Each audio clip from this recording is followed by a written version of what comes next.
sure you have your own spirit you talk, communicate with. So just bear with me as I say this short prayer. Behejamado les gron himas sans is caro de concha. Set as an eben with land glon hanaden glado les. Beyanan etoha ashada ana ahno constantly concro de yat eho de con set as an e handan loud and yet long de con artro. Kon heis kraigi ut abahin lado les ashon shitra in long. The cat lado. Het zie je die gaat het uit. Ik kon het even den shitdolig. Ik het uit die bahas ziet of wat het is dolig. Hallo die kon we hejon dolig. Die kon niet zijn. Die kon de hier kou. Ja dat geeft Johanna eentje die het gaat het die even Johanna ganaat geen op we hejon dolig. We hejon dat we hejon keren we hejon jaren we hejon karen. Ik kon ga als het aan hopos. We hejon sleep. We hejon sleep. We hejon sleep. We hejon sleep. Oh.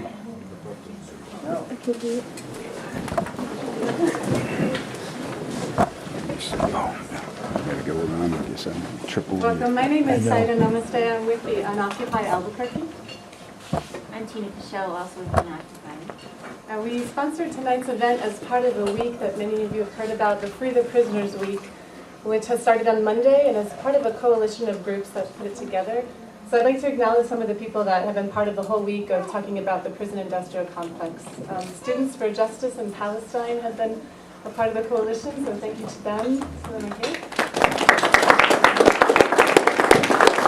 The Men of Color Alliance had a great film on juvenile justice on Tuesday night, so we're grateful to Men of Color Alliance. And we're really pleased that Food Not Bombs is provided refreshments, so please help yourself to food and drink throughout the evening. It's really special that Food Not Bombs is the one that supported the refreshments tonight because many of their activities have caused them to go to prison for their political activity, so it's great to have Food Not Bombs supporting the event.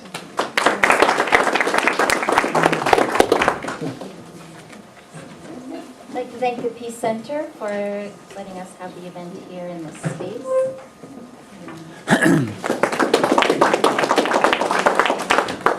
Quote unquote.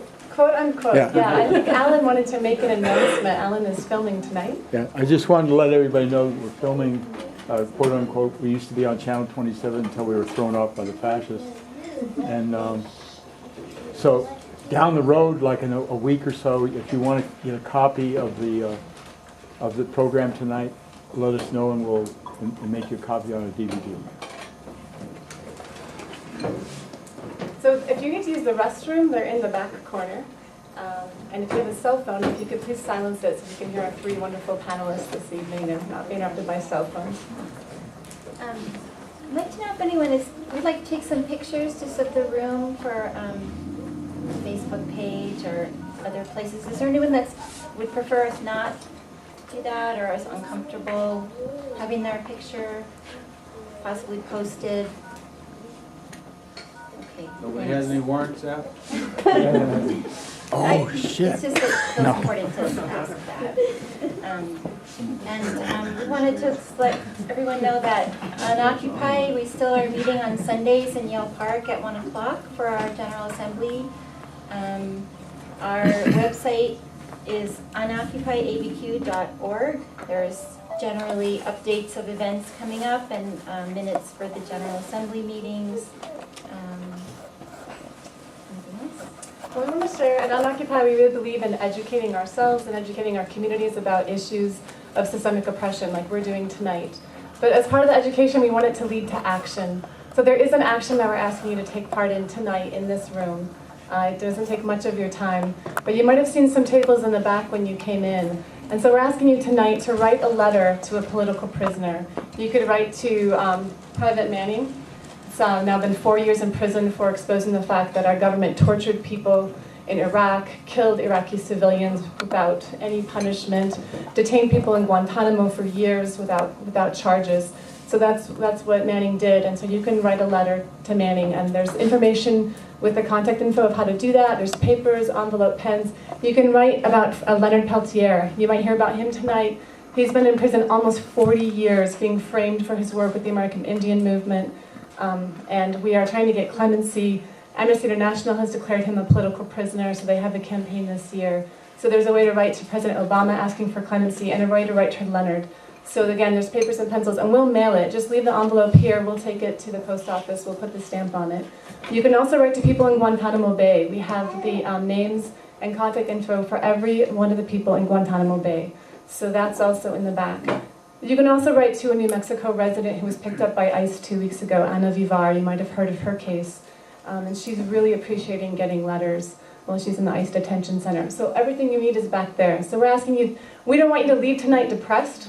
We want you to leave motivated to stand up for prison reform and to support political prisoners, and this is a really easy way to do it. We'll mail it for you. So don't leave without writing a letter. You can start now, you can do it during or after, and enjoy refreshments while you write a letter. So before we begin our amazing panel tonight, we want to acknowledge that there are people who are not in this room. If you look around, there are people who aren't here because they're in prison. And I know some of you have family in prison and some of you have friends in prison. So before we begin, we just want to sort of bring their presence into this space. So if you know someone, if someone you love is in prison, we're asking you to stand up and just say their name. No speeches, just say their name. And the rest of us will say, presente.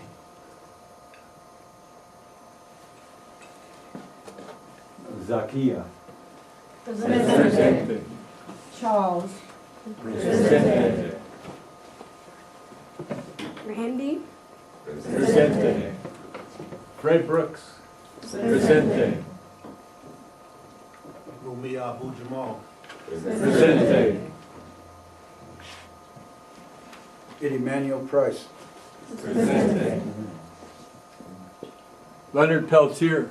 Presente. Ana Vivar. Presente. Michelle McGee. Presente. Eric Patterson. Presente. Sekou Odinga. Presente. Tulu Shakur. Presente. Move. Presente. Ascari X. Presente. And Fred Hampton Jr. Presente. Cecil McDonald. Presente.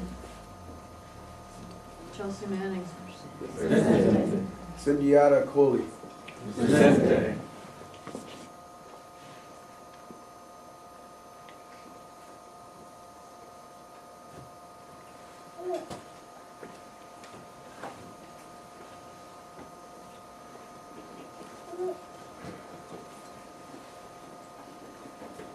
Thank you. Thank you. So we'll begin our panel now. We have three wonderful speakers. We're really glad that Lenny Foster came into town to speak. We're really happy that Aaron Dixon is here to talk about his experiences. And we're also really glad to have Sarah Roman.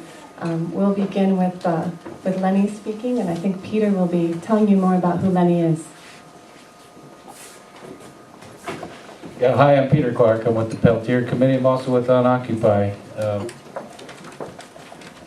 I should be able to talk about Lenny fairly easily. As a good friend of his, I look up to Lenny as a mentor to me, and I just wanted to impart one thing that Lenny always reminds me of, is that the American movement, Indian movement, of which Lenny has been a member since 1970, he always reminds me that the American Indian movement is a spiritual movement.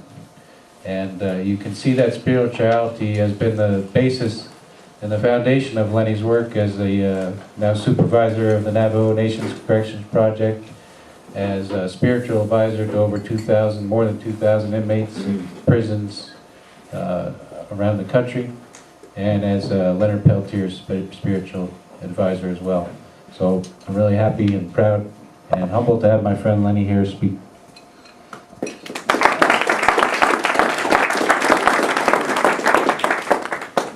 Thank you.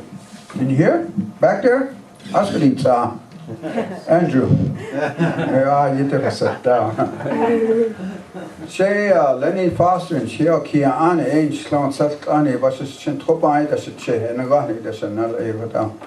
Sahot so little Ado Isana, Shado di Cochesana, the Snat, EDD, the Never Washington, Navajo Nation Corrections Project with the Addison on the Snat.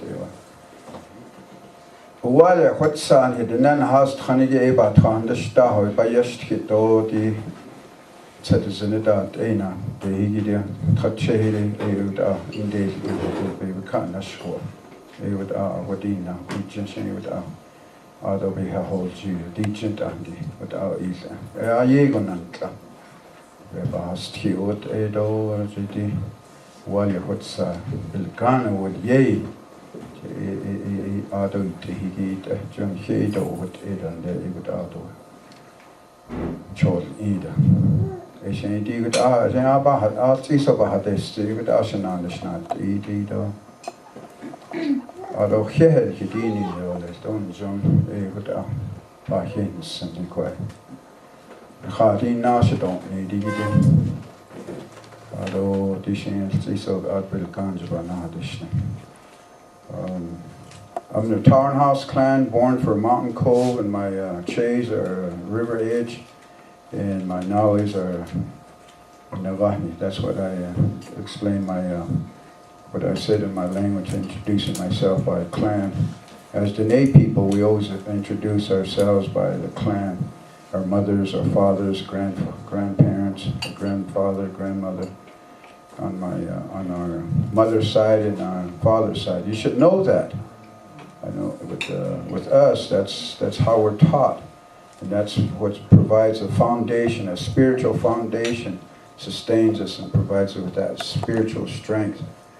And this is part of the relearning and the teaching, the guidance that we provide for our relatives that are incarcerated. Myself, I got my start visiting federal state facilities in Minnesota State Prison, Stillwater, Minnesota, and Englewood, Colorado. The first time we visited, or I visited, with the American Indian movement was in Englewood, Colorado, and we took a drum in there. That might seem very insignificant to have a drum taken in and used to sing and congregate and just visit with our relatives. This was in 1970. At that time, religious freedom was unheard of in the facilities. The warden, the associate warden, the Federal Bureau of Prison, the state prisons, they wouldn't allow those things. You couldn't have long hair, you couldn't wear chokers, you can't wear a headband, you were not allowed to congregate. And one of the main requests was for the pipe, the drum, and the sweat lodge. So I got involved with that through the American Indian movement.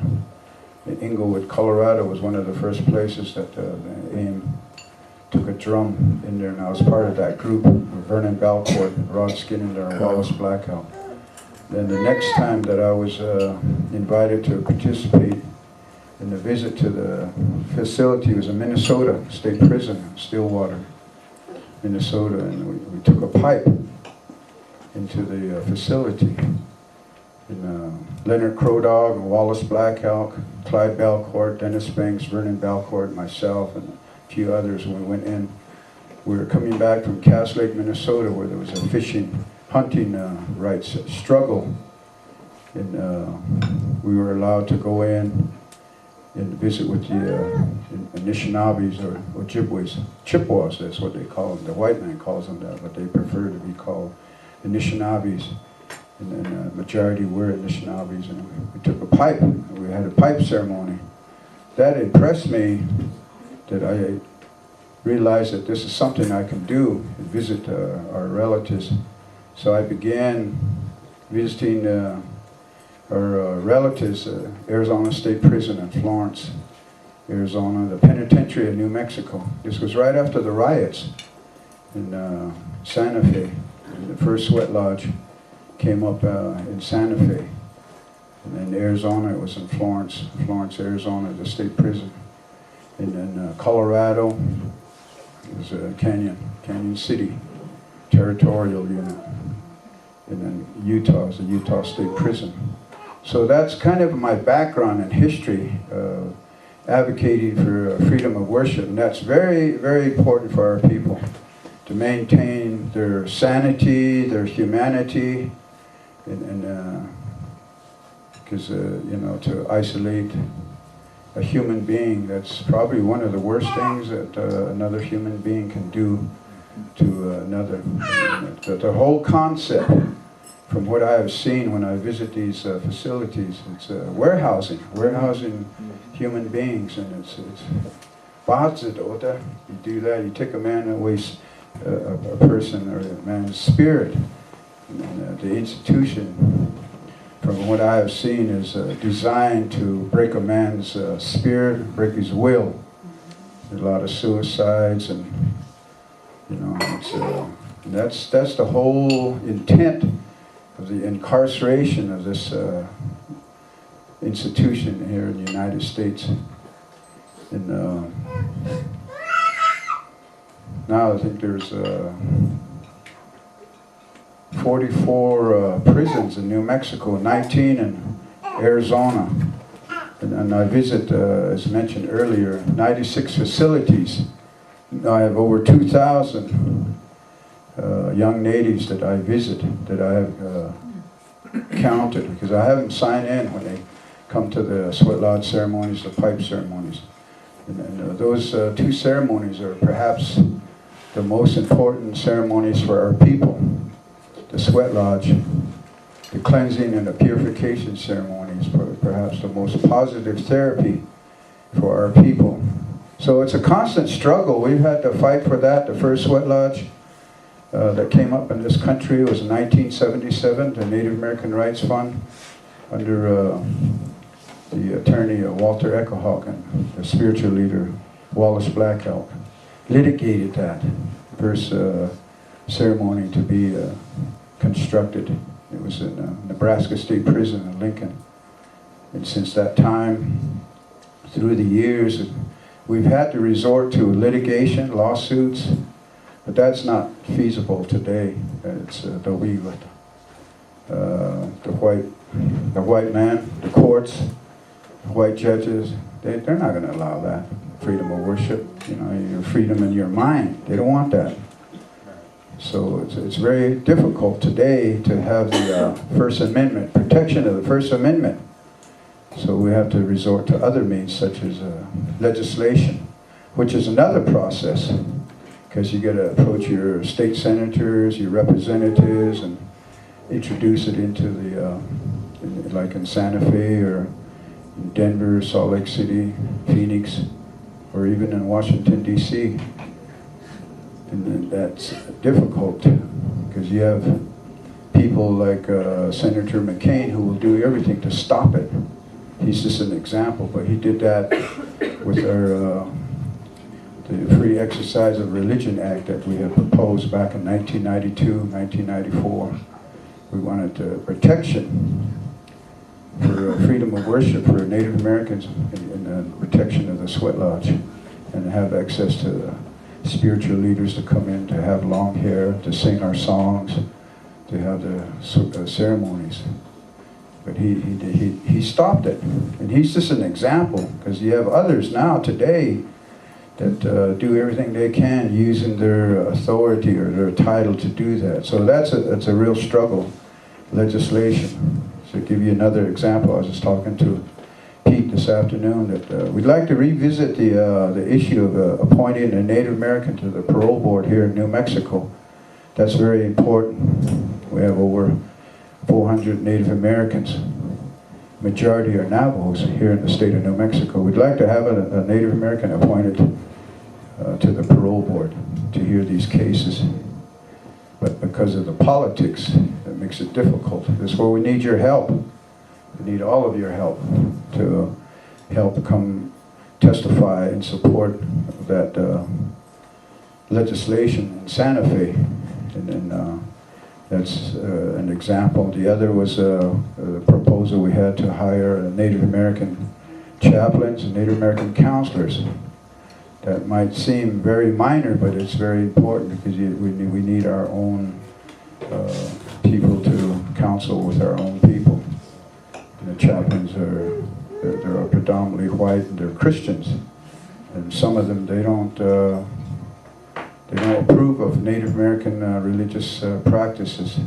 So that's ongoing right now. That's what I'm engaged in. One thing that's in the states that I visit, Arizona, New Mexico, Colorado, and Utah. And then also visit many federal prisons, including Leonard Peltier. But before I get to that, I want to also talk about the death penalty. I minister counseling to 3 Native Americans on death row, one in Utah State Prison, and then 2 others in the Arizona State Prison in Florence, Arizona. And that's difficult because one of the rights, or they would call it a privilege, but we consider a right, is to have access to a pipe, spiritual leader, and if he requests a person who's condemned to die, he has that right to a spiritual leader, not a priest, but a spiritual leader, our people, to smoke the pipe as a part of his last right to have a sweat lodge ceremony. And over the years, I've had those requests in Missouri at the Department of Correction. They turned that request down. Then in San Quentin, California, we came that close to having that approved. The warden, who was a woman, Jean Woodruff, approved it. She didn't see nothing wrong with it. She was the warden at San Quentin. But about an hour before the sweat lodge was to happen, like 5 o'clock in the afternoon, she calls me. I was at the sweat lodge area, and she calls me. She wanted to meet with me. So I went into her office, and she thanked me for doing that. But she said that the sweat lodge ceremony was called off because she was a woman, white, and all the other wardens in the state were all men, white men. They say, hey, we can't have that. We don't want that. Set that kind of a precedence. But the precedence had already been set. That was in Arizona. So she said we can't have the sweat lodge. And I asked her, I said, what's the reason? What's the real reason why you're denying this? She said that the men, the wardens for other state facilities didn't want that precedent set. And they claimed that I would help him escape. Escape? The ground is real hard where that sweat lodge is in San Quentin. And how we're going to help him escape with a spoon or fingers? Right. The ceremony is 2 hours long. And that goes by quick. But in 2 hours, I'm supposed to help him escape. But that was the reason. They went to the federal court. And the judge bought that argument. So that's how racist the institution, the courts,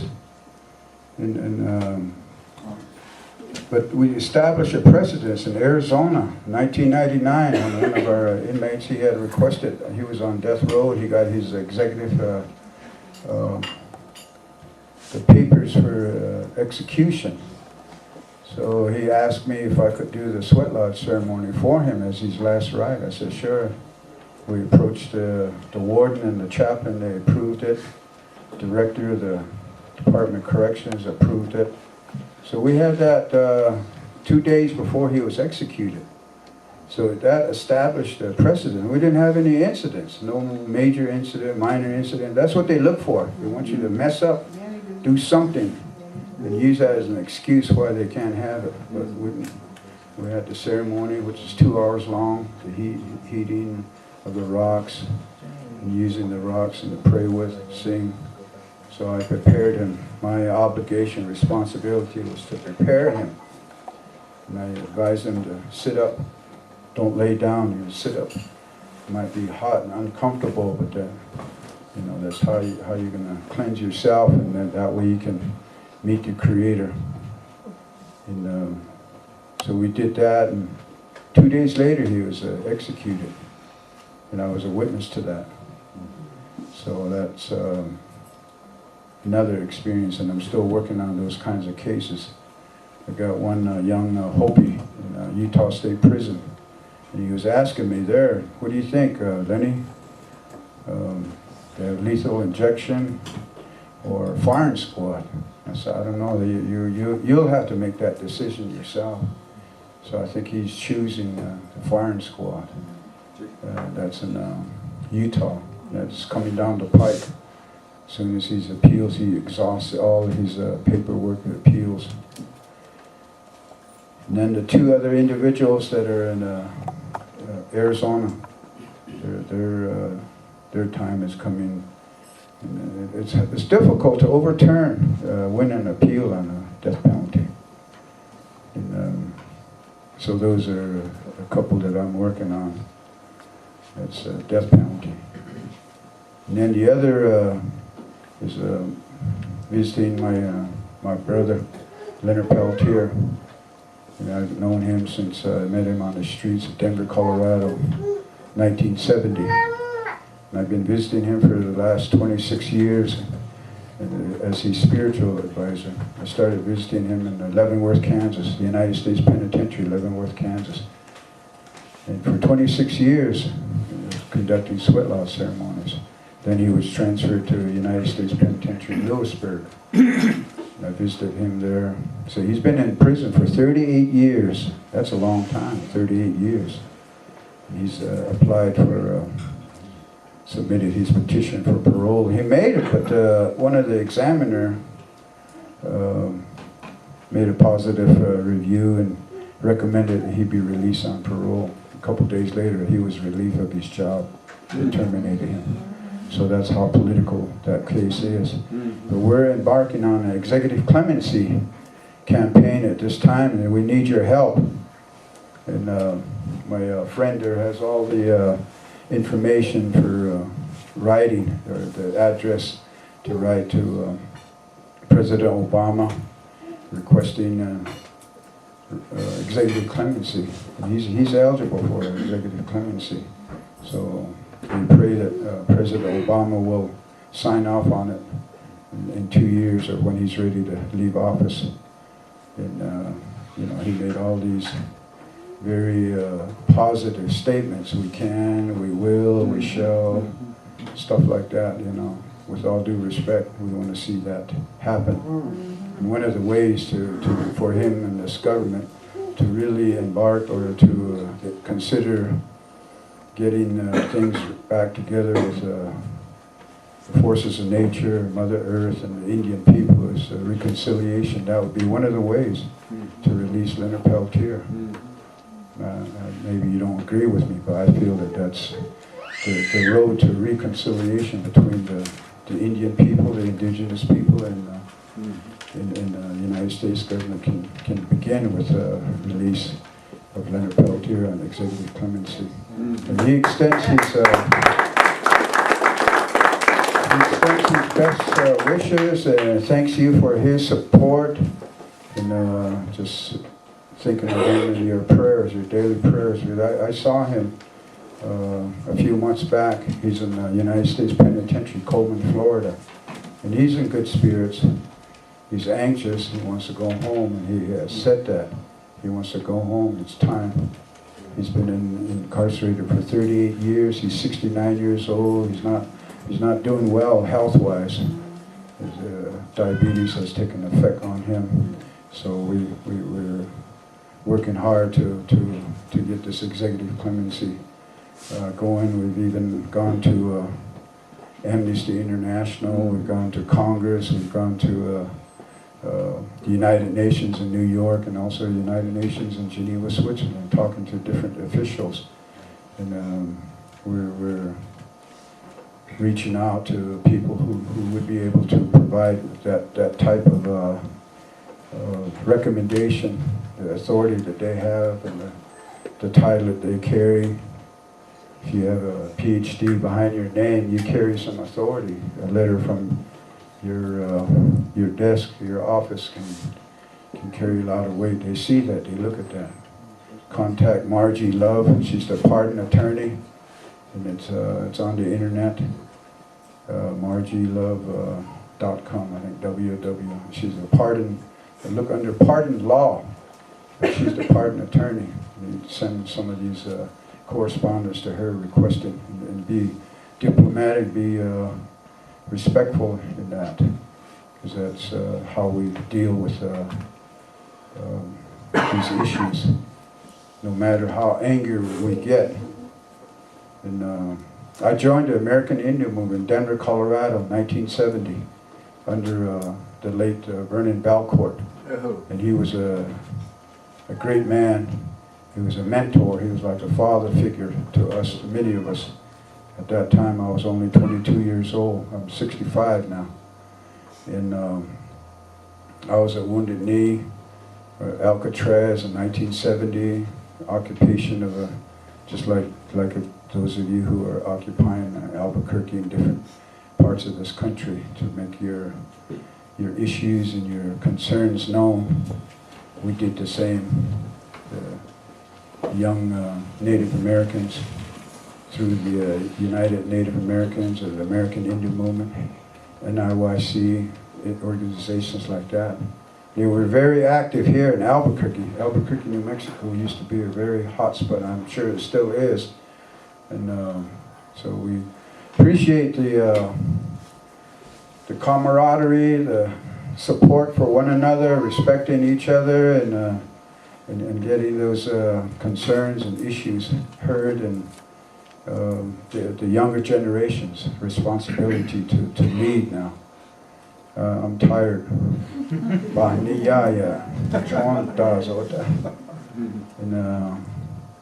you know, it's heavy. It's very. That's what I'm saying. It's very delicate. It's very heavy. It's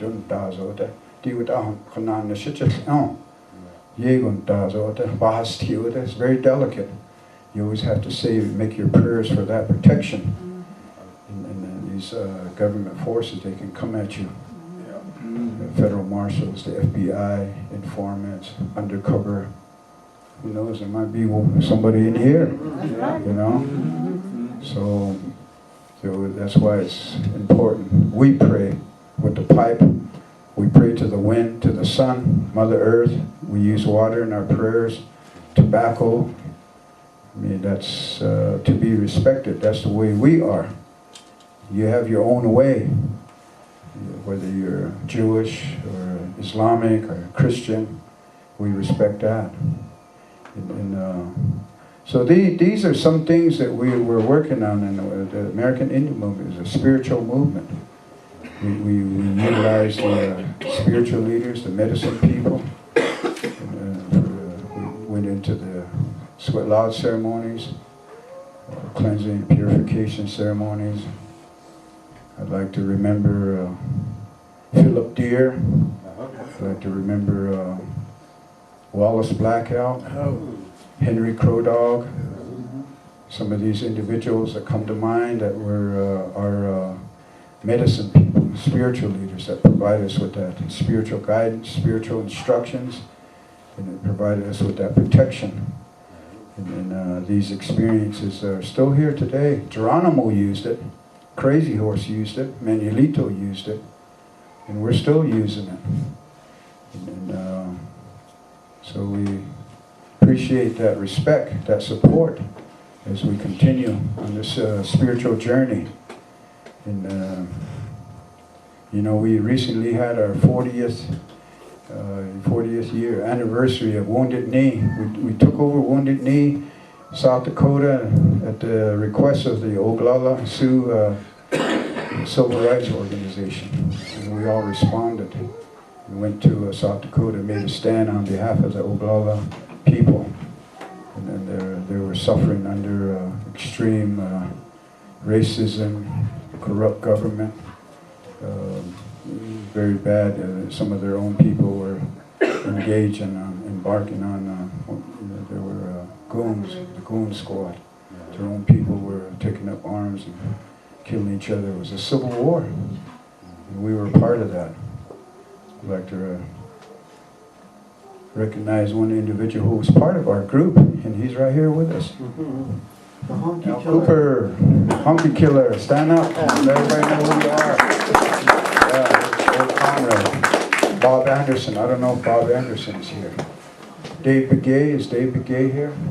I haven't been able to find him for years. These are some of the individuals that responded upon that request. So that was perhaps one of the most beautiful experiences that we had. And I was 25 years old at that time. I went in there as a boy. I came out as a man. I survived 11 firefights. They were intense, very intense. I almost got shot one time. But I utilized the arrowhead, the sweat lodge, the pipe for protection. And the sniper had me in his bead, but he missed me about 1 inch. But I attribute to the corn pollen, the arrowhead, the prayers that I made in the sweat lodge and using the pipe. And we all did that. We all did that. We lost 2 brothers, Frank Clearwater and Buddy Lamont. We lost more than that. So those firefights were very serious. The movement, the Indian movement or the movement that you're engaged in is very serious. Give it the respect it deserves. Don't underestimate or undermine your enemy.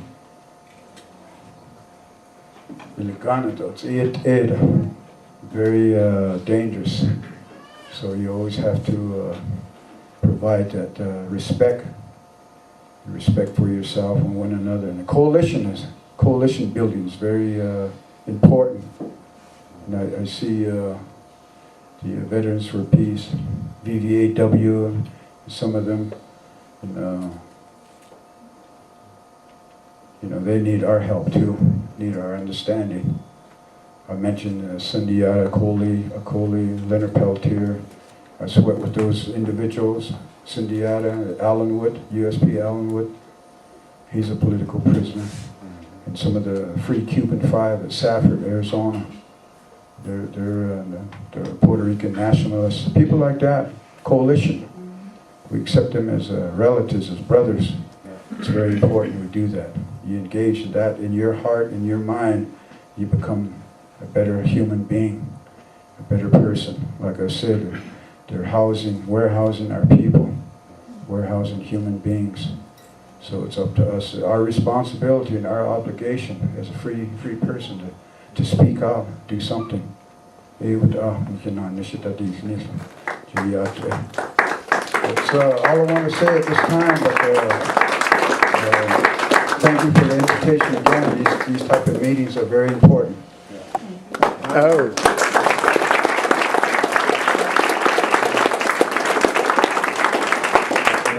A lot of people have come in and there are chairs, so we're going to take a moment to let you come in the room. We want you to be part of the discussion and the presentation. So if there's a chair empty next to you, raise your hand so people know that they can come sit. You don't have to be in the back, come in. Also, if you are writing letters, and it's awesome to see people writing letters to Leonard. Lenny was just talking about Leonard. You have to put a return address on the envelope. The prison will not deliver the letter to the prisoner if you don't have a return address. So thank you, but everyone who's written so far has not put a return address on, so just remember, put a return address on the envelope so it will actually get to the person that you're sending it to. And Leonard's contact information is back there, so please write a letter to Leonard. So when people get their letter written, they can put it in. Okay. Yeah, leave it on the tables and we'll take it and we'll mail it. Please, today. You can be inspired to write a letter, but put a return address. The contact person is Peter Clark. Right? Yes, and Leonard's contact information is on all the tables, along with pens and papers and envelopes, so write him a letter and put your return address in the corner. We will have a Q&A at the end after each of our speakers have spoken. We'll open it up for the 3 of them to discuss. So we're going to go to our next speaker. I'll let Lizzie come.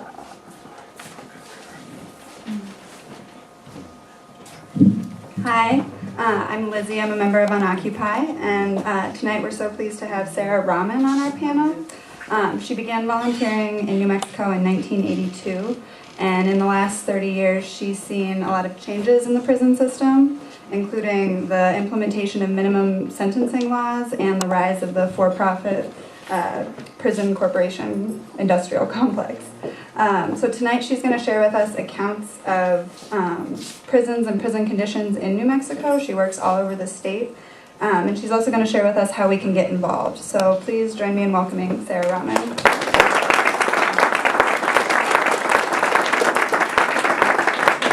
Thank Thank you very much, and I would like to say to start off with Assalamu alaikum, which means peace. Alaikum salam. And as I said, I also have another name, the bag lady, so I have a bag of stuff up here. So I just can't seem to go anywhere without having a bag of stuff. I go about the whole state, and it started out because nobody else was doing it. You know, they were saying somebody, why don't somebody, nobody. So I became the somebody that started doing this. And I do both men and women prison. When I started out with the women, they were down in Radiant Springs, and I used to call it Baby Alcatraz because there was this building across the river, and you had to drive in this little path. And at that time, there was less than 100 women. Today, we have over 600 women, 15 are lifers, so they're all in between. And one of the things that I find, especially with the women, is that the majority of them are there behind drugs. Either they are pushers, or they got there because they were so in love that they took the fall for their man. Because what he would say, baby, you know, I'm on strike 3, I'm on this, or whatever it may be, and so you're clear, so why don't you do this for me? But what it started out now that hadn't been is you have the mandatory minimum sentence. So whereas maybe she would have gotten a slap on the wrist, she's now facing 15 years for a crime that she did not do. But he told her, I got your back, I'll be there for you. And needless to say, after some months, she's doing the time for him, and he's out with somebody else. Probably trying to coerce them into pushing or whatever it may be. And then they moved the women from Raven Springs because there was no anything for them to do, no type of rehab, which is what prisons are supposed to be. And they don't have that. So then they moved them to Los Lunas. It was a little bit better, and that here in Albuquerque there were jobs, things that supposedly would happen. And then at that point they were sharing the facility with the men, which is, some of you all may know it as Central. We have like 12 major prisons, with many of them being private owned. So you have like Lee County, which is in Hobbs, that's a private prison. You have Guadalupe County, which is in Santa Rosa. You have the women's prison, which is another type of private prison, which is CCA, based out of Florida. That's where the women are housed. And then you have some of your federal institutions, Milan, New Mexico, Estancia. So when dealing with things, you have to deal with their type of laws, and you're also dealing with New Mexico Department of Corrections. Even though people are sent to those private prisons, their rules may be a little bit different in that, because maybe their headquarters is in Florida or California. So as Nanny said, they don't make it convenient for you. I dress like this when I go in. I wear sometimes what people might would say a traditional hijab, which is kind of a one piece. I do that more often than this because it's easier for them to search. And you know, they would go in, well, we need, you know, I need headpiece. Okay, you know, as long as it's a guy, we go to the bathroom. And after a while, even the guards got tired of doing it. Well, you know you don't have anything. And one would think, I know they're going to search me, so why would I have something? Right. So, but you know, sometimes you start getting the respect with some of the COs, so it becomes a little bit easier, but never easy. Because I made the drive all the way from here to Santa Rosa, Grants, get there and you can't go in. And gas is coming out of my pocket. And I got a few years on Lenny, so you know about how that may kind of go. So I've also learned to say, in essence, I'm Gemini by birth minus May, and I split that cusp. And obviously, you really don't want my Gemini side to come out. And every now and then, I go there. I had to go there. And I've learned to go up the chain of command, and I tell them, I've worked hard over the years, to tame my Gemini side. It really is not nice. I don't like my Gemini side. I really do not. But every now and then I have to go there, and I had to do that kind of recently, and they're like, well, and I said, well, I'm not moving. You're going to have to take me out, and know if I'm arrested, I will have the media whenever somebody comes to get me. Because some of my friends, they take a little while, and they may say, well, she deserved to be there. So I just don't know what will happen. But then when you do that and you start learning your rights, you go, you know, they kind of back off. I've seen incidents where it's been a Muslim. We fast during the month of Ramadan. And a lot of the institutions, even though it's on law, on the books, passed by legislation, they still want to disregard it. So it depends on how much one wants to fight for. So a typical meal, you know, they don't always want to get them up because we eat before the sun comes up and we eat after the sun goes down. And sometimes their version of protein for a Ramadan meal is one of those little packs of peanut butter. Fruit that is not of the best. 4 slices of white bread with 3 or 4 slices of bologna. And that's supposed to last you.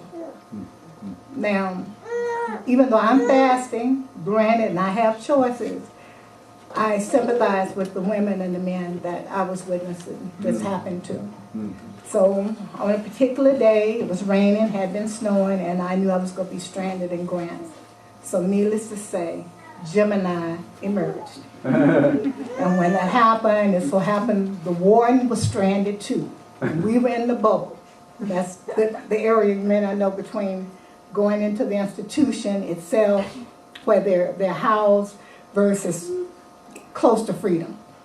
And I told her what happened. She said, oh no, that can't be. I said, well, why don't we get the guard, open the gate, and we'll go back there and see. So supposedly she was amazed at what little food they did have that's supposed to last her. And I said, and on top of that, you know, let's face it, 4 slices of white bread, 3 or 4 slices of bologna, orange that's moldy, like on the top, you know, starting to rot, you're going to get constipation. So that's going to be another issue that could happen. So I also, so she did change that and it got a little bit better. They now have wheat bread. So I love you, brother. And the dessert, you know. So other things I've seen it happen, a woman chooses to wear hijab in the institution, can be and has been harassed. One CEO in particular, and then I decided at that point I really needed to get the ACLU in. I try not to be political in that sense because I'm there for faith-based, and as I explain to people, I cannot hear the word when I see and hear my sisters and brothers suffering. You just can't deliver. So I became kind of an open volunteer. Whoever wants to come out to my sessions, I do Islamic studies there. You can come. I'm not trying to convert you because you convert yourself. So that became a thing. But anybody want to come, I've had a devil worshiper to come out. Point blank, she told me, we were talking about prostration once, and she says, we prostrate. I go, we who? You know? And then she goes, Satan. So I'm like, okay. I never had anybody to approach me that I knew openly admitted they were Satan worshipers. So I said, well, okay, I can understand why you prostrate, because he, and we deal with the scriptures, prostrated before God. So if he thinks he is the God, then yeah, prostrate. And she said, yeah. So we So then when she comes out and she asked me eventually for a Quran, and I said, you know, I don't mind giving you one. They're free. I said, but I do not want you to spit on it, pee on it, step on it, or do any of these other things. I said, because you will be insane, and I won't be able to come back if I'm lucky, because they may put me in here. So we got past, you know, dealing with some of that. But what I'm trying to say is I learned to have feelings. And many of the other women have been there because of some type of abuse. One of the ones that touched me the most was a young lady who still has about 5 years left. And she spent 480 some odd days in SED. I met her in SIG. So then I had to ask, why? I don't ask what they did, because that's between them and a higher being. But when I found out she'd been there so long, and one of it is, you'd say you have a little slot where they slide the food, and that's it, a door with a little mirror, little slot where you can see out about this size. And she kept getting time added on because if she didn't like the food, instead of her, in my opinion, just said, I can't eat that, you know, they maybe, I guess, going to force it, so she scooped it out the tray. Well, that became an assault on a CO. So you can get 90 days, 180 days, you know, so she was adding to her time because of behavior. Well, over time, I worked on her behavior. That's when I kind of changed my role. I started working on her behavior. And we made great progress, so much that they said, oh, Sister Sarah, maybe you can work with some of the other ladies. And I'm like, okay, I can do that. So I ended up having the run of SIG. And at that time, other than regular paid staff, was not doing anything in SIG. So that was kind of like a forerunner to do anything to SIG. And we have made games. That same young lady started out being abused at the age of 5.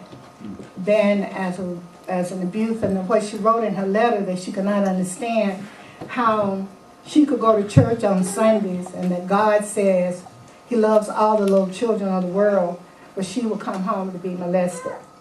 And then when she tried to explain that to others, they was just, she's trying to get attention.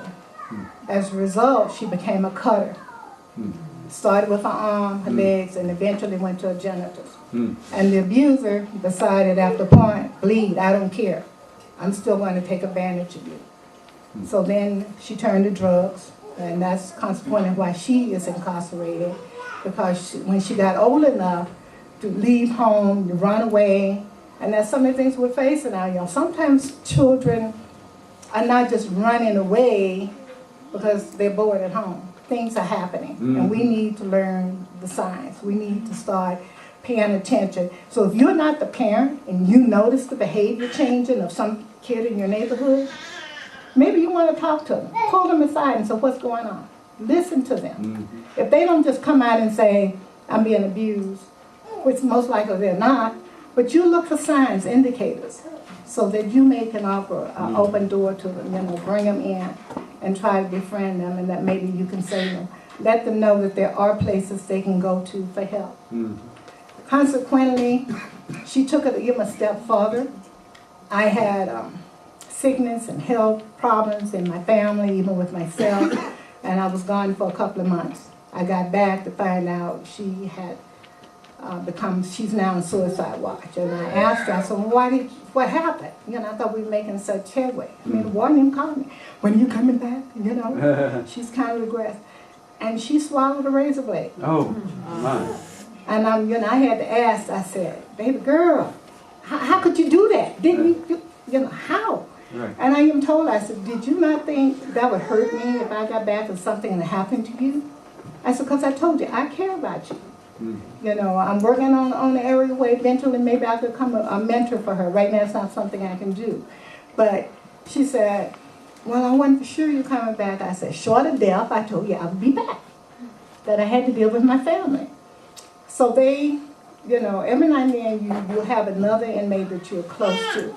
And she told somebody, they talked through the vents, you know, they talked through any hole that they can find.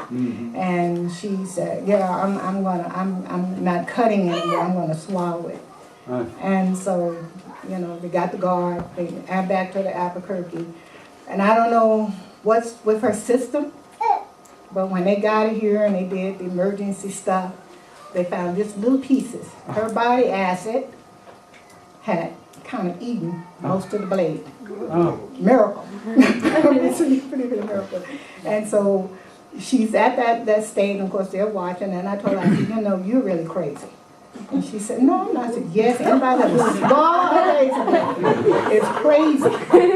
You know, if you want to cut, maybe I can think, okay, a little off, but absolutely crazy if you're actually going to swallow razor blades.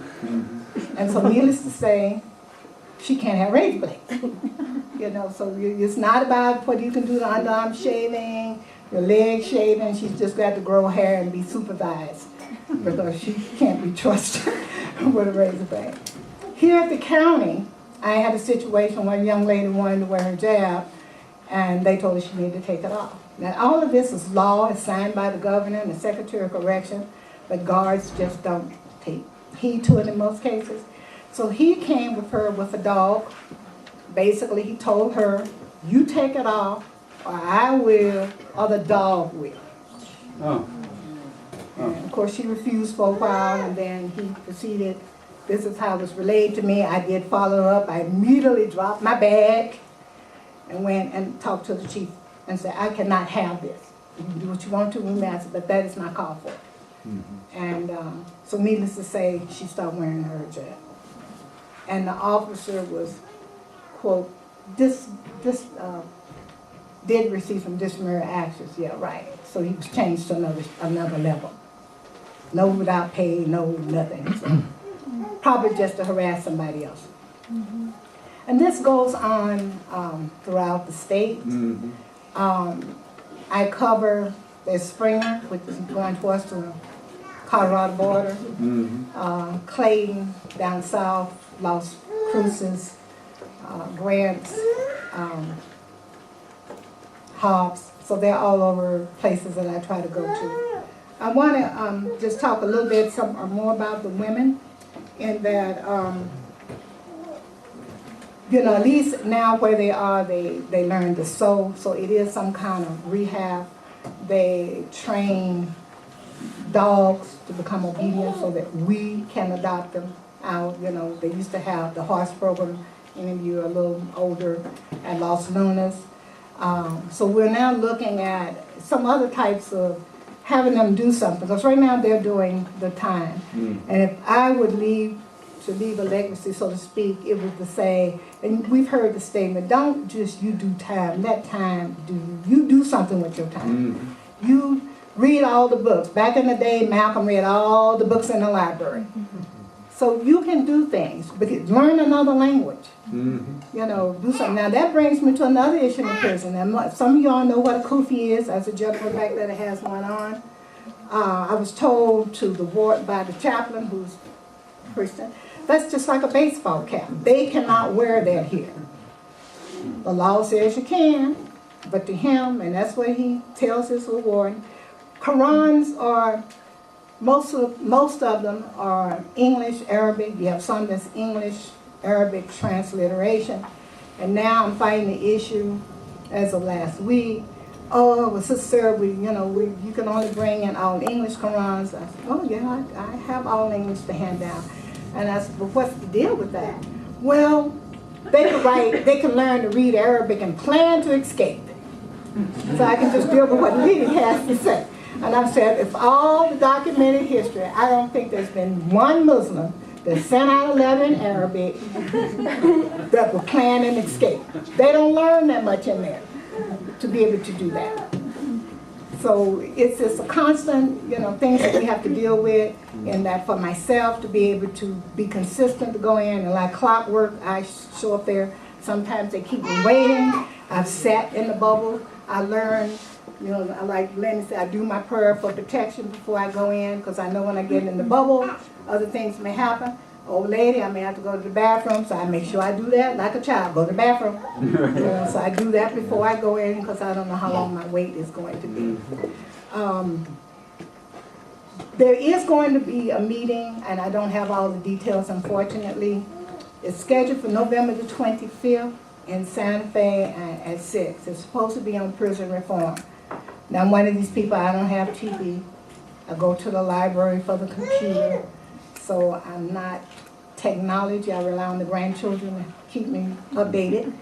So I don't know exactly where in Santa Fe it's going to be. So for you people who are young and Google and Twitter and all that, maybe you can find that out. And we need your voice to be there. And if nothing else, remember that Sister Sarah says, you can be the one that can make a change. Don't sit and wait on somebody else. You become the one. You take the action and you be prepared to see it through. You have to be committed, and I find that I try to be committed through whatever the weather is. You know, like tomorrow, I'll be going back up to Grants to the men. I was going twice a week, and now I've had to cut back. So I do the men every other week, and then I do the women every other week. So that's a little cut from twice a week, and then I do the other, when I'm not in the Grants area, then I'm in the other parts of the state. And I want to thank you for having me, and if you have some questions, I know it's probably stuff that I didn't cover, but you can ask me afterwards, okay? Thank you.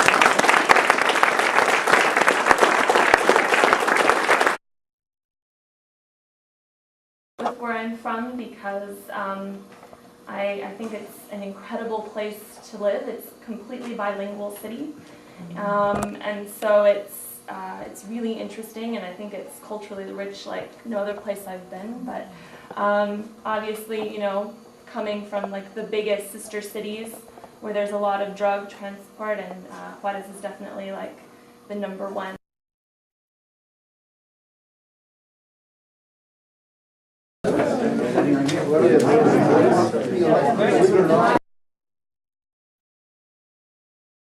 It began to stagnate and joblessness became rampant with the economic crisis of 1975. Political questions like these are not welcome in the United States. In fact, those who have raised such questions are routinely imprisoned. And this is not a new phenomenon. The Espionage Act of 1917, the Sedition Act of 1918, and the Smith Act of 1940 all made any critique of state punishable by imprisonment.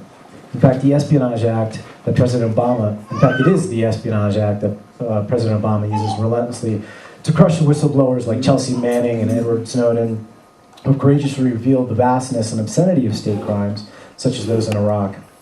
Likewise, there's a frontal assault on journalists who fall out of lockstep with official government talking points, as well as on hackers like Jeremy Hammond and the group Anonymous, who have dared challenge state authority. Meanwhile, Luis Posada Carreras, who bombed a Cuban airliner as a CIA operative, killing many people, is currently shielded and walks free in the United States from Cuban and Venezuelan authorities, while the Cuban Five languish in Miami in prison for spying on Miami's conservative Cuban population, who routinely collude with the United States, planning and committing acts of state terror against Cuba. Section 205 of the Patriot Act made legal the vast NSA surveillance apparatus that, as we know, not one of us is exempt from. Certainly those of us with a vested interest in working towards a more just world are under the watchful eye of Big Brother. But let me stress once again that this is not a new phenomenon. What the Patriot Act did was codify what were previous state crimes perpetrated in the 1960s and the 1970s under its counterintelligence program known as COINTELPRO. The main target of the COINTEL program, whose tactics included surveillance, infiltration, psychological operations, imprisonment, and even assassination, was none other than the Black Panther Party. Deemed the most dangerous threat to state security by then FBI Director J. Edgar Hoover, the Panthers did indeed pose the most significant threat to the inequities of American racialized capitalism and imperialism.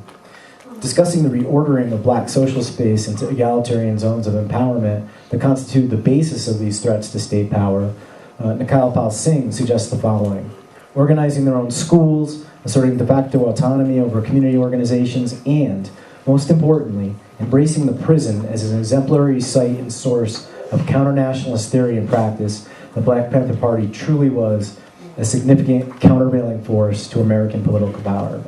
It is no wonder then that so many Panthers like George Jackson and Angela Davis were confined by the state as political prisoners. To speak to this history tonight, we are grateful to have former Black Panther Party member Aaron Dixon with us.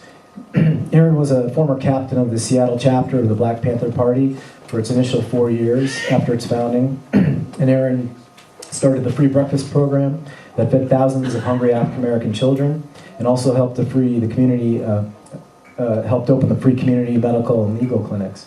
In 2012, Aaron released a memoir of his days as a Panther called My People Are Rising, and copies of this book are available tonight, and I encourage you to buy them. Without further ado, please welcome none other than Aaron Dixon.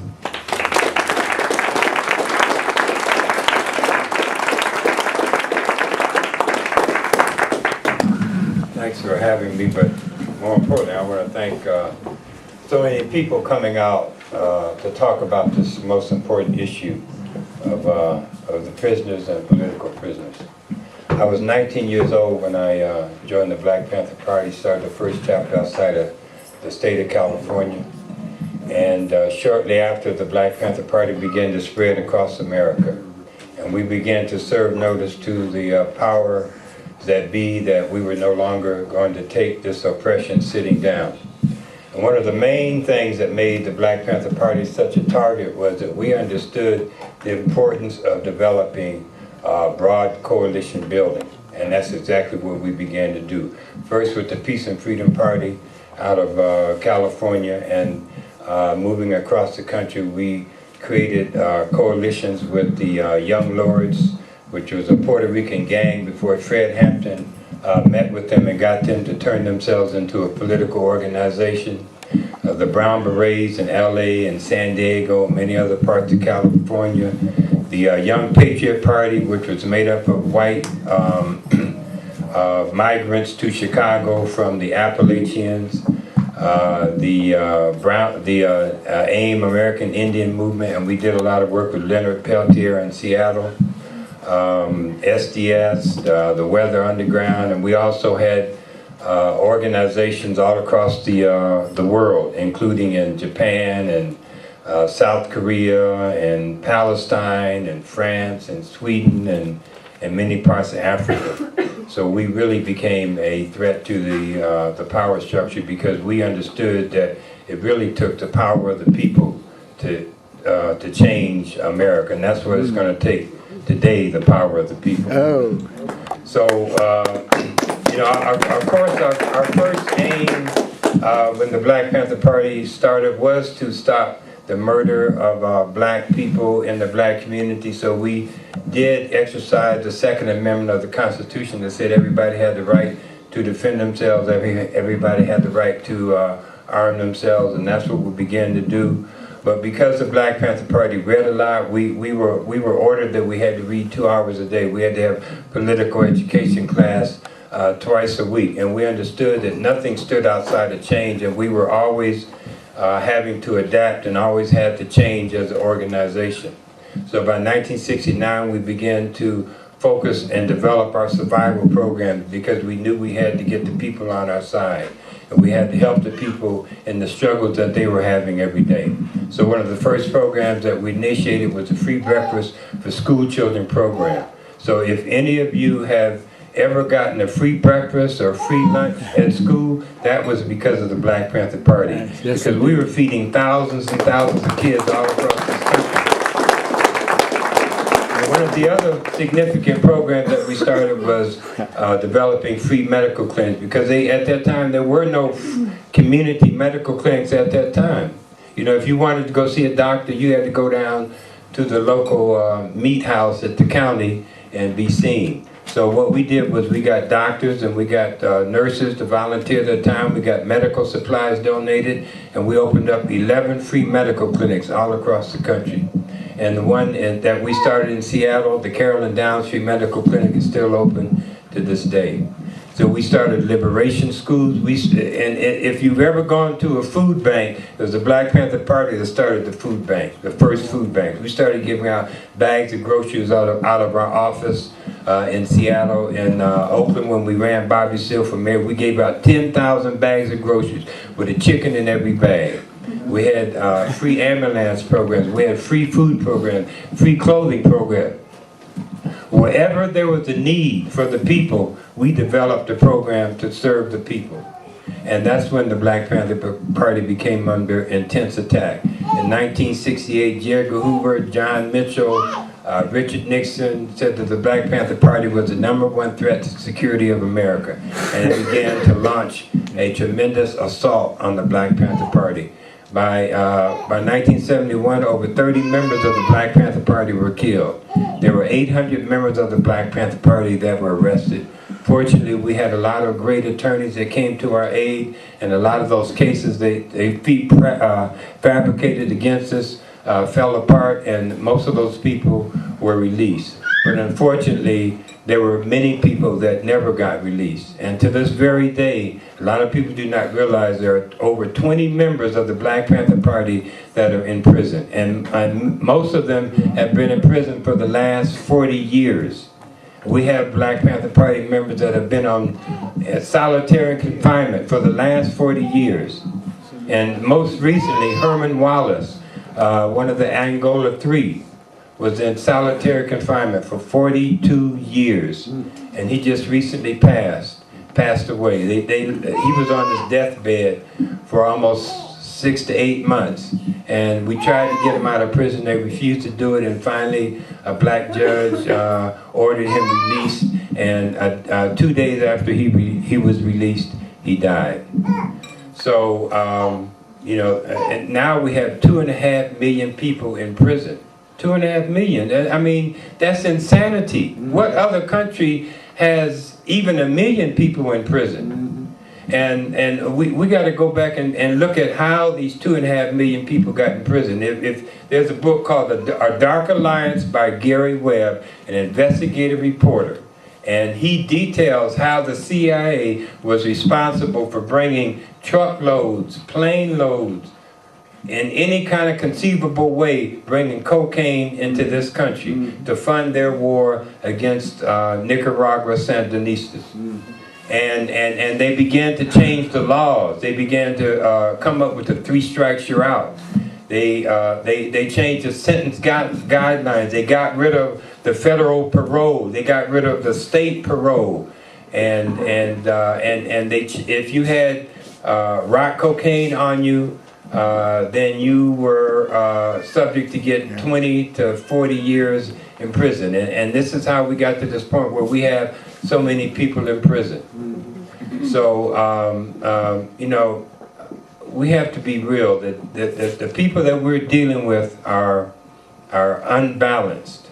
The government that we have, the Congress, the Senate, the White House, the state senators, the people who run the prisons, the police departments, these people are not human. They're not human because they have no concept of what humanity is about. And it's going to take the people. It's going to take the people to change this because they're not going to change on their own accord. And so we are going to have to understand that we have to create unity. You know, Huey used to say, we are one. We are one. We have to understand it. We used to understand that when I was growing up. You know, in the 60s, when I grew up in the 50s and 60s, you know, we all had a cultural value system. All ethnic groups had a cultural value system. You know, we understood the importance of unity. We understood the importance of family. We understood the importance of community. And when integration came and they began to push individualism on us, you know, we didn't have a sense of individualism when I was growing up. You know, we didn't have that sense. You know, this is why we were able to come together and unite the way that we did, but individualism has been pushed upon us. And so now it's very difficult to bring people together. But as things get worse, you know, they are destroying the environment at such a rapid pace. It's just unbelievable. You know, the fracking, the building of these oil pipelines all through the country that are bursting continuously. You know, they're taking oil out of the ground in South Dakota, and they've had 150 incidents of pipelines busting, and they never told anybody. It just came to light. Now they want to build a pipeline from the tar sands in Canada all the way through the country. And the tar sands in Canada, man, that is, if you don't know about that, you need to learn about that, because that is one of the worst ecological disasters on the face of the planet. And we got to stop them in their tracks, because they're gonna try to build that pipeline, but we're gonna have to stop them from doing that, because our survival rests upon that. You know, the integrity of our children, the integrity of our youth, you know, is in our hands, you know. And these 2.5 million people in prison, and and the deplorable conditions that people live in. There's no other country in the world that has somebody on death row for 42 years, living in a closet for 42 freaking years. That's insanity. And that's insanity for us as a people to allow that. Of course, a great illusion has been played upon it. A tremendous illusion has been played upon it. Every time I go into a store and I see that Oprah magazine and I see her on the front cover smiling and grinning, it just makes me so angry. You know, it makes me so angry. Like everything is just so great. Everything is so wonderful. And it's not. You know, we got 25 million kids in this country that go to bed hungry every night. We're the richest country in the world, you know? So it's going to take us reaching across the lines and talking to people that we may never have thought we would have talked to before. Building coalitions with people we never would have thought before. And you will be surprised. Even those people on the right, you know, they're in the same condition that we are. You know, but they just don't, they can't see it. You know, I ran for U.S. Senate in 2007 and for the state of Washington against Maria Cantwell. And I had to go across the east of the mountains where the conservative part of the state is. And I was asked by a reporter, you know, Aaron, how are you going to win those people over? And I just reflected back on my days as a Panther when we had these broad coalition building and we reached across all kinds of broad lines. And I just instinctively knew that, you know, that it could be done. And sure enough, the largest percentage of votes that I got in the state of Washington was from white conservatives. I spent a lot of time over there. I'll tell you a little story.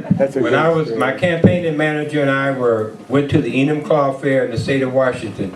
We were looking for somewhere to park, and I saw this big white guy with a bandana on and tattoos and big muscles and everything, and I said, okay, let's go park here. So I got out, you know, I started talking to him, I gave him my campaign information, and after about 10 minutes he said, man, you know what, I'm going to vote for you, don't tell my wife though. So we came out of the fair, and his wife, you know, a white lady was sitting in the lawn chair, and she said, mister, come here for a minute, come over here. She said, I want to get one of your lawn signs. I want to put it on my lawn. And the next thing she said was, but if you get elected, I don't want to see you driving around in a big car. And that's the same thing that somebody would say from the ghetto, from the black community, is that we want you to serve the people. And so when I heard that, and then when I heard that Obama was going to run for president, and my black friends would say, man, white people aren't going to vote for him. I knew that they would, because they are so desperate. They'll vote for anybody that's going to do something. And so, you know, I take my hat off to the brothers and sisters who are spending time in prison. And we are going to have to connect with those people that are in prison and let them know that they are not alone. Let them know that we're fighting for them. You know, a lot of them, thousands and thousands of prisoners are getting diabetes because of that horrible food that they are feeding them. And you know, they don't have a choice because all they're given is that starchy food and no fruit. So, you know, I just want to thank everybody here, and, you know, I want to end by saying all power to the people. All power to the people. All power to the people. Oh, man. Well, I think everyone will agree this was very moving and very inspiring, but I'm sure you also have some questions. So there's still a little bit more time. So if you have a question, could I ask you to just come up to the microphone so that everyone can hear the question, and then the panelists can answer. Make the question brief. Yes, and make your question brief. Assalamu alaikum. The question I have is, how do we change the discourse on, you know, why people go to prison? Because typically speaking, you know, if you talk to people and they say, well, they wouldn't be in prison if they just didn't do something bad. So it's like, how do we change that? Because we know that, you know, the system is repressive, and we know that people are being sent to prison because it's a business. But how do we change that discussion?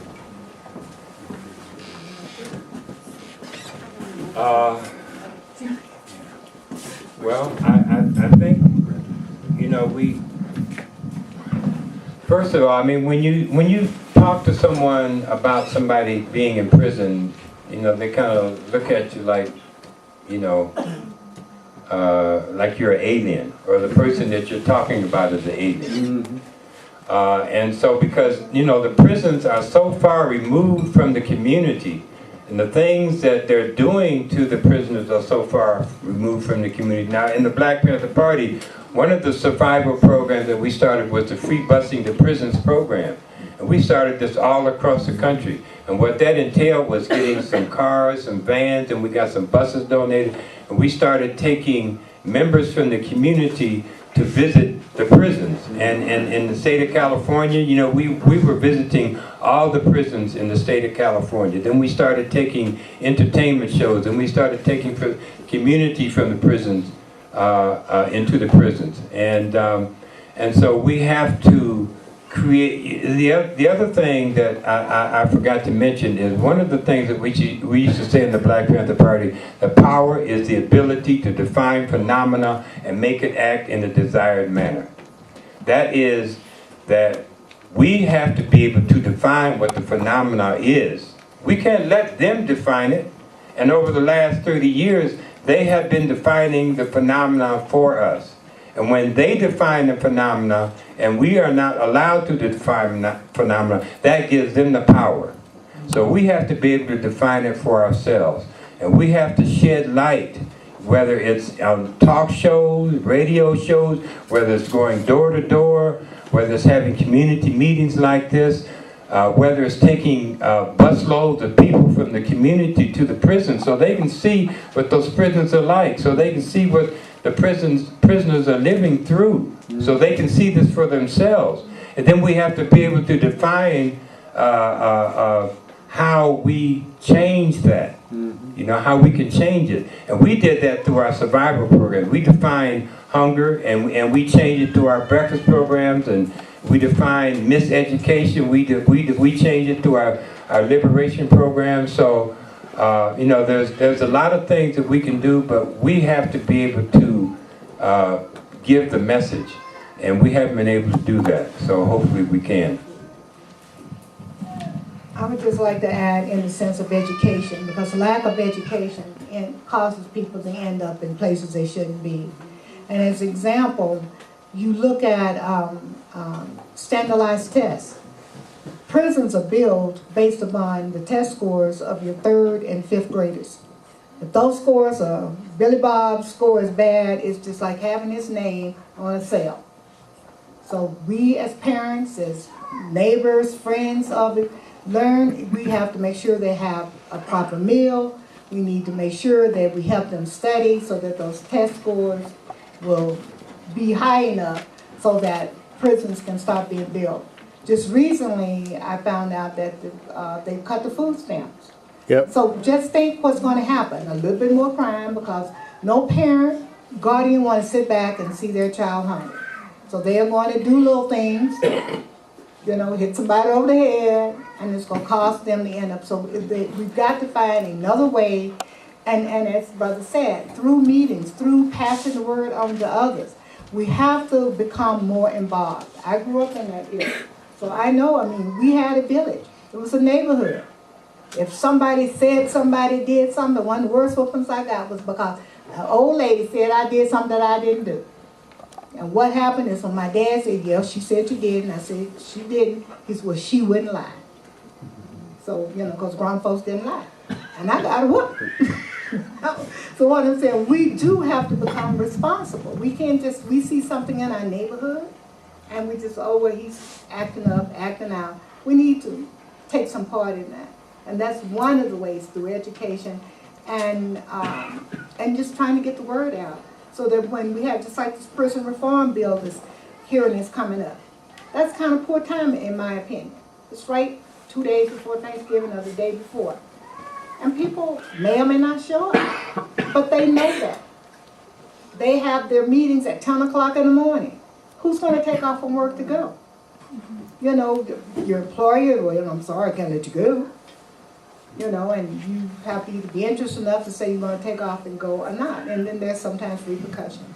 So education is one of the things that I would like to say that we need. And then one last comment from me is there's a movie, it was a documentary that aired and it's out there on YouTube. It's called The House That I Lived In. So if you have some time, and if you don't, take some time to go download that and watch it. Very, very informative. Thank you. That was a very good question. I think we really have to take it into be serious about it. I know as it affects society is always evolving, changing. I think the movements, different movements that have been mentioned here and your presence here can affect those changes. And the teachings that we grew up in the Native American community comes from our elders. And these are some of these teachings she expressed here. They're very similar, different nationalities. We have an obligation, we have responsibilities. We have to reach out and teach our kids. And alcoholism, drugs, is affecting our community. And many of our young people are incarcerated because of that. But we have, as elders, as tribal leaders, we have a responsibility, we have an obligation to get back to the ancient teachings. Because they're very much a foundation of who we are as a human being. And unless we get back to that, then it becomes more difficult. But society continues to change. And I feel that as the five-finger people, we can affect those changes. But, thank you for that question. That's a very good question. How do we make changes in this world? How do we make changes in this society where we're going to quit, where the institutions will quit warehousing human beings?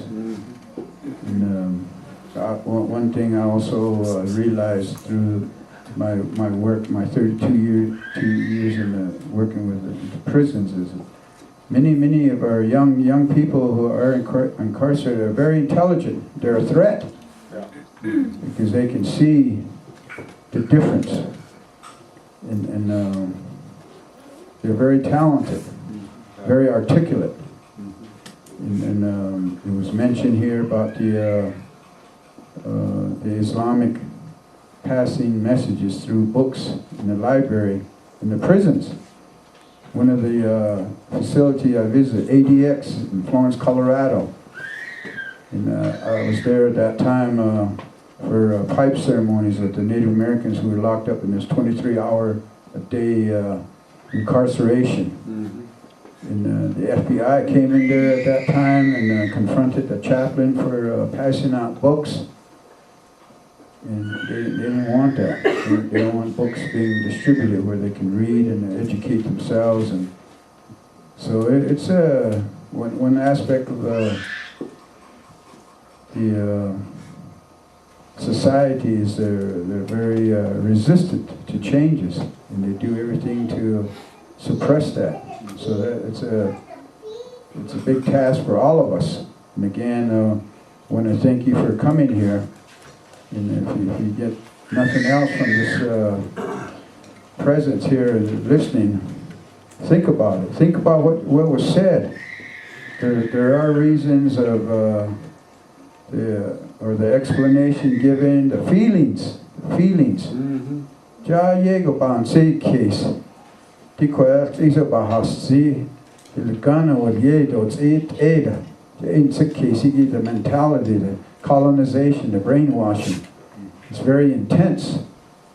And I said that in my language. And it's we start to think we become a threat.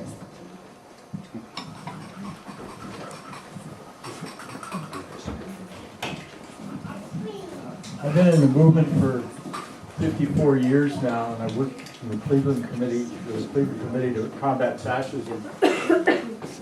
And I wanted to ask all of you, what, you know, if you feel hope and you see alliance building happening, genuine alliance building between different age groups and between different cultures, because in my opinion, that's the only way we're gonna stop this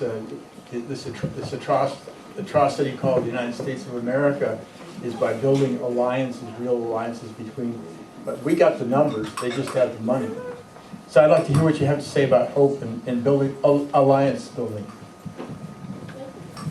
Well, I think over the last 5 years, we observed what's been happening around the world. You know, starting with the Arab Spring and many other places in Tibet and even in China, and you know, looking at South America. You know, the people in South America have achieved some great victories. In Bolivia, you have an indigenous president. Evo Morales. In Brazil, the largest country outside of South America, you had a trade union leftist organizer from the 60s who didn't even graduate from college, elected the president. And he was able to lift you know, millions of Brazilians out of poverty.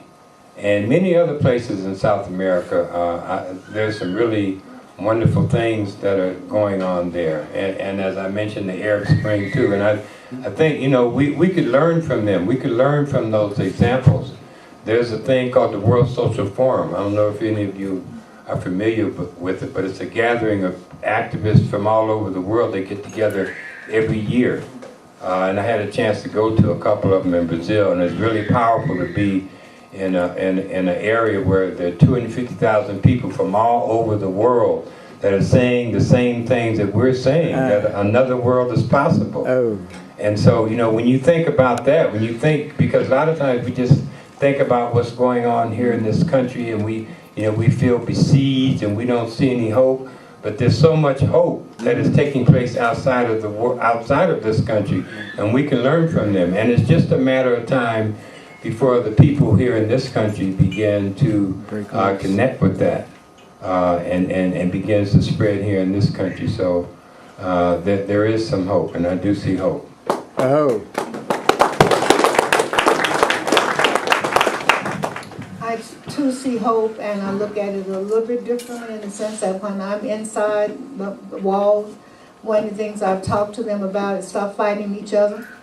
We need to pull together in here to get things for you all as a community. This is your community, so you need to unify. So stop fighting each other and whatever movement, and come together. I use the statement, when I fight for my freedom, I'm fighting for your freedom too. Because if you don't, and I'm just by myself, I need that support, that unity. So I see hope. I see, you know, the groups coming together, the gangs, the religious groups, you know, not necessarily like in Islam, so we have various sects, so everybody want to have their little own time, and I'm like, they're not going to give it to you. Be real. Let's be real. So come together, and then whatever little difference you have, then we have some time, we can tack that on in the end. So we need to learn to come together and unify, fight for the change for all of you all within. Oh, thank you. I'm optimistic about changes happening. Perhaps maybe in our lifetime we may not see it, but some of the movements that have been mentioned earlier, the Black Panthers, the Brown Berets, the American Indian movement, they inspired movements among the indigenous people throughout the Western Hemisphere and throughout the world. I really believe that, and I've been in places, other places outside this country, and I see that they're inspired by what happens here in the belly of the beast. They take that direction or that inspiration. So sometimes what we do here inspires other people, other nationalities, and indigenous people. And what happened in Wounded Knee in 1973 inspired a movement among our indigenous people throughout this world. So I do have hope. And again, we as elders have to inspire the younger generation by encouraging them, by talking to them, by sharing some of these stories. In 1969, I went to a conference in Oakland, California, United Front Against Fascism, that was sponsored by the Black Panthers, and that's where I met the Black Panthers. And I had not yet joined the American Indian movement, but it made me think about where do our people fit into this movement. So that is an example of how one movement inspires another peoples. So I think the sharing of information, just continue to encourage each other, and continue to visit death row, or continue to visit the prisons, and inspire those individuals who maybe are incarcerated for life, or they're in a death row, and giving hope that way. That's my feeling. I don't know if really that's what Al Cooper was asking for, but that's the way I feel, that we might not be able to see some of these changes in our lifetime. It might be our children and grandchildren that will be the beneficiaries of this movement today.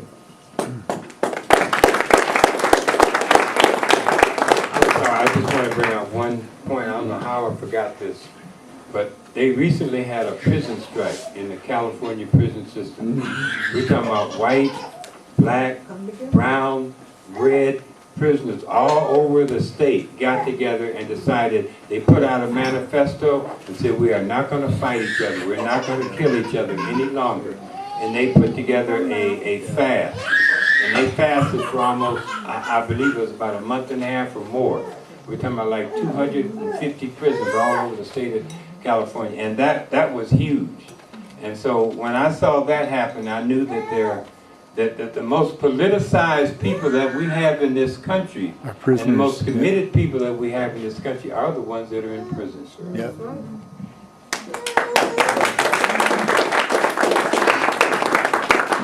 This will be the last question, just because of time. I realize that people would actually like to hear more, but we might just have to do a follow-up session or something like that. This will be the last question. I actually don't have a question, I have a comment. And it could be a bit of a question. I just want to congratulate our sister and brothers in terms of their comments, their presentation this evening. I would want to encourage us, okay, as sisters and brothers in struggle, that in New Mexico, that we study the history of New Mexico and the political history of incarceration in New Mexico, and quite frankly, how incarceration has been a political tool of those that have been oppressing us and at the same time are oppressing us today. There's a lot of similarities between incarceration, assassination, and several other venues that those that are in charge have used in this state. So I want to commend you. I don't want to go on. I know it's been a long day, but I want to encourage you to understand, to make a commitment to study the history of New Mexico. And if we do that, then we can see together as sisters and brothers how then what's being talked about here was used against us then and is being used against us now. 500 years in Chicano history. Just to correct a moment of history. No? 500 years of history. It was actually in New Mexico, the Black Berets, the Brown Berets, the American Indian Movement, the Black Panthers, and there were several other organizations in concert with the Young Lords at the Crusade for Justice at the conference in Denver, Colorado, where we all came together to develop strategies and work together and so on. I would just highly encourage you to study the history. I would be cautioned that as New Mexico, as a military colony of the United States, that we don't colonize our own selves in the process of doing that. Let's not forget the Chicano movement. Let's not forget what's taking place in this city, in this state. Let's not forget those that were assassinated by the Albuquerque Police Department in the 60s and the 70s. Let's not forget that those that are being assassinated by the Albuquerque Police Department today, as we're in this room, we could go on and on and on. Mexicanos, Chicanos, Native Americans, African Americans, and others. So I just encourage you, sisters and brothers, to not ourselves to be colonized. And don't forget the brown people that helped to build this city and this state at the same time, as we begin to uncolonize our brains, our mentalities, and our bodies. So I would encourage you to study the Chicano movement as we do that, and not forget those that make it possible for us to be in this room this evening to have this discussion. So thank you to the three panelists and to our officers. Thank you, bro. Thank you for having us. And thanks for having us, and let's move this struggle forward. Aaron. Tell people how to buy your book. Yeah, my book is for sale. You can see me afterwards, and I'll make sure you get a copy if you want one. I also left a list of the political prisoners of the Black Panther Party. I left about 20 copies up front, so that you can see a little bit of the history and the people that are still incarcerated as members of the Black Panther Party.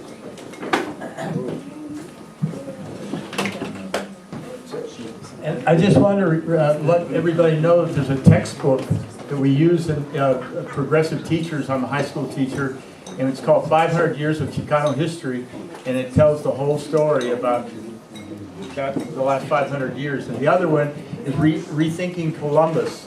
It's a textbook that tells us what happened with the origins of Thanksgiving.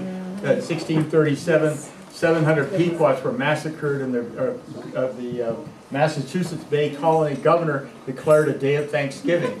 And on Thanksgiving morning at sunrise, we're going to have a fire in the parking lot and have a remembrance of the brothers and sisters who died in prison, in Sand Creek Massacre, Wounded Knee. I mean, it just goes on and on. So, thank you.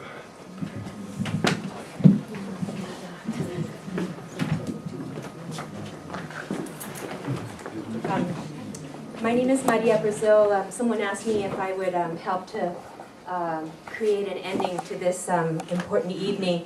And I just wanted to express a feeling that I have about how there's really nothing that we accomplish on our own ever in our life. And everything that we accomplish with each other in combination. There's no individual accomplishment.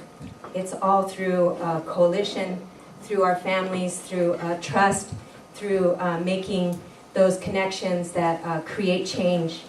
And I just want to say thank you to everybody for coming out tonight, and thank you to our speakers.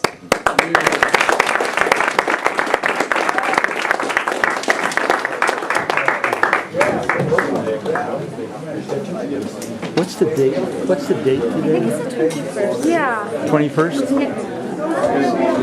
This taping took place on November 21st, 2013, Peace and Justice Center in Albuquerque, New Mexico.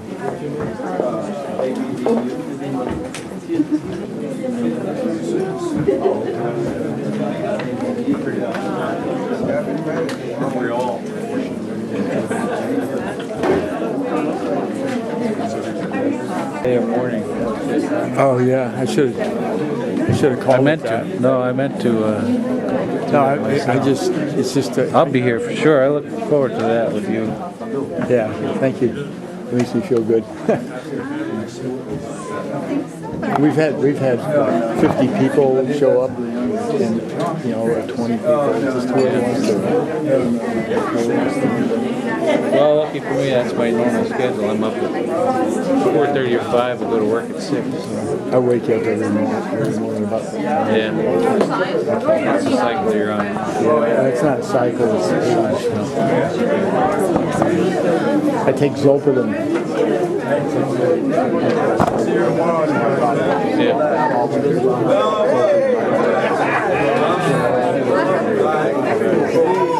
I think. I want to go to this football. I still have a little bit of money.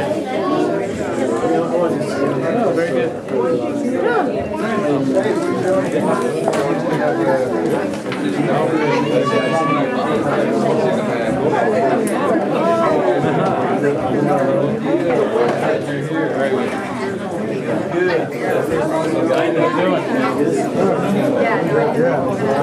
Yeah, I've been around.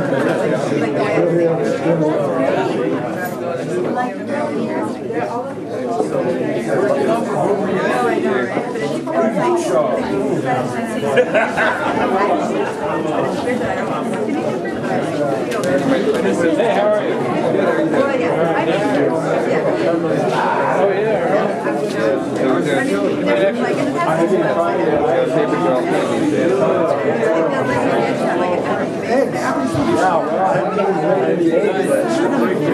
Hanging off? No, I'm going to go Gives me a lot of work.